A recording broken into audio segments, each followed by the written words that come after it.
Hi y'all, this is Stephanie with What's on My Frame again, and this is the last charity quilt that I have to do. As you can see, it's very bright and bold, kind of reminds me of stained glass windows, but we've got a lot of batiks in here, so it's kind of been hard like matching a color for the thread on this. And so I laid out a lot of different threads.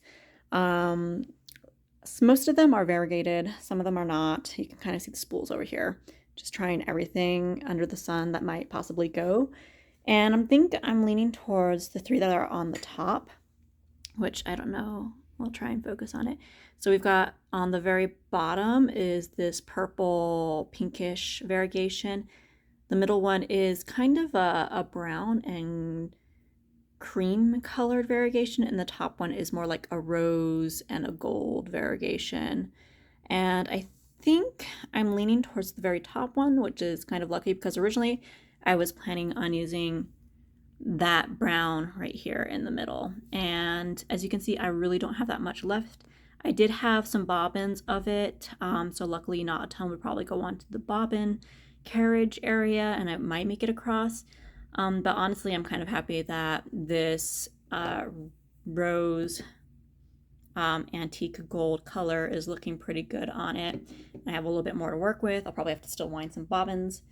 But that's what I'm planning on doing. And then on top of it, this is the backing of the quilt. And it's got this leaf, batik leaf pattern. And it's got like light gray cream colors. And then it's got the purple hot pink fuchsia color for the leaf or background of the leaves. So I think that'll go really well with that thread. And it will kind of make it pop that design I'm planning to quilt on the back. And so I'm not going to really do a shape.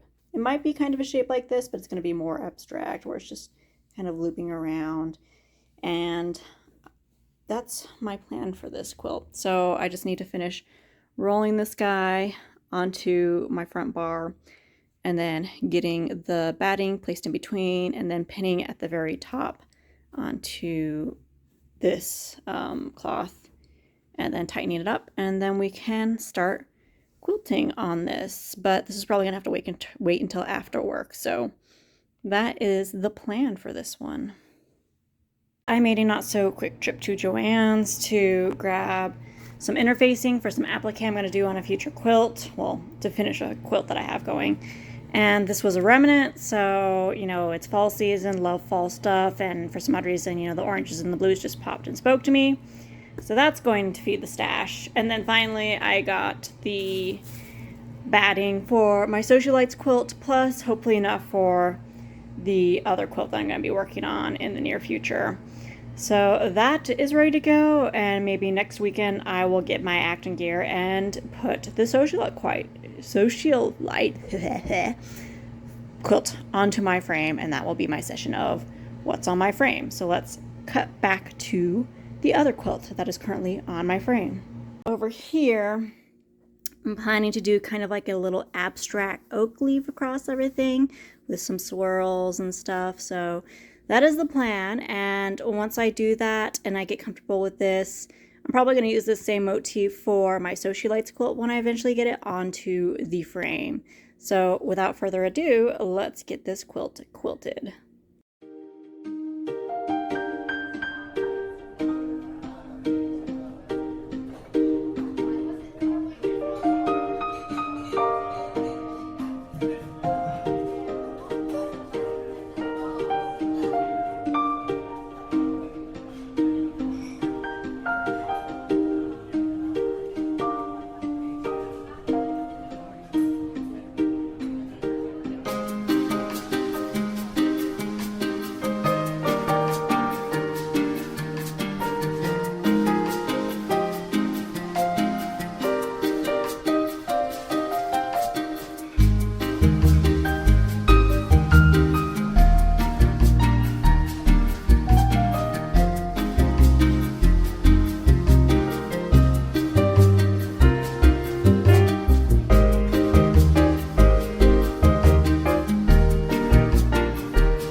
Alright, so this quilt is complete. As you can see, I have meandering leaves all over it.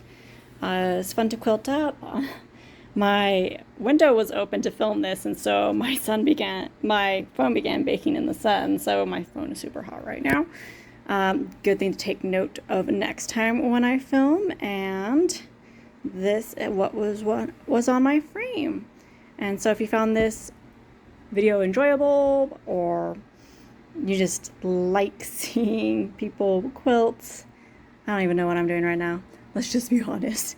Feel free to like and subscribe to all my meandering, random tangent ways of filming my quilts being quilted up.